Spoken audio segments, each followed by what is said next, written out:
ರಾಜ್ಯದಲ್ಲಿ ಸಿಎಂ ಸ್ಥಾನಕ್ಕಾಗಿ ಸಿಎಂ ಸಿದ್ದರಾಮಯ್ಯ ಹಾಗೂ ಉಪಮುಖ್ಯಮಂತ್ರಿ ಡಿಕೆ ಶಿವಕುಮಾರ್ ಬಣದ ನಡುವಣ ಗುದ್ದಾಟ ತೀವ್ರವಾಗಿರುವಂತೆ ಇದೀಗ ಕಾಂಗ್ರೆಸ್ ಶಾಸಕರ ಕುದುರೆ ವ್ಯಾಪಾರದ ಮಾತುಗಳು ಕೇಳಿ ಬರ್ತಾ ಇದೆ. ಮಂತ್ರಿ ಸ್ಥಾನಕ್ಕಾಗಿ ಕೋಟಿಗಟ್ಟಲೆ ಡೀಲ್ ಮಾಡಲಾಗ್ತಿದೆ. ಒಬ್ಬ ಶಾಸಕರಿಗೆ 50 ಕೋಟಿ ರೂಪಾಯಿ ಬೆಲೆ ನಿಗದಿ ಎಂಬ ಮಾಹಿತಿ ಸದ್ಯ ಹೊರಬಂದಿದೆ. ಅದೇ ರೀತಿ ಸಚಿವ ಸ್ಥಾನಕ್ಕಾಗಿ 200 ಕೋಟಿ ರೂಪಾಯಿ ದರ ನಿಗದಿಯಾಗಿದೆ ಎಂಬ ಸುದ್ದಿ ಕೂಡ ಸದ್ಯಕ್ಕೆ ಹರಿದಾಡ್ತಿದೆ.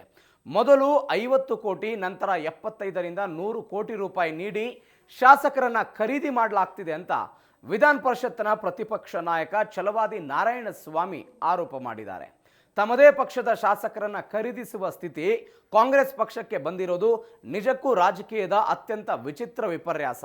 ಮಾತಿನಲ್ಲಿ ಮಾತ್ರ ನೀತಿ ನೈತಿಕತೆ ಬೋಧಿಸುವ ಪಕ್ಷವೇ ಇವತ್ತು ತನ್ನ ಅಂತರಾಳದ ಅಧಿಕಾರದ ಸಂಕಷ್ಟವನ್ನ ಹಣದ ದಂಧೆಯಿಂದ ನಿಭಾಯಿಸುವ ಪರಿಸ್ಥಿತಿಗೆ ಇಳಿದಿದೆ ಅನ್ನೋದು ದುರ್ಘಟನೆಗೂ ಸಮಾನ ಅಂತ ಛಲವಾದಿ ನಾರಾಯಣಸ್ವಾಮಿ ಕಿಡಿಕಾರಿದ್ದಾರೆ.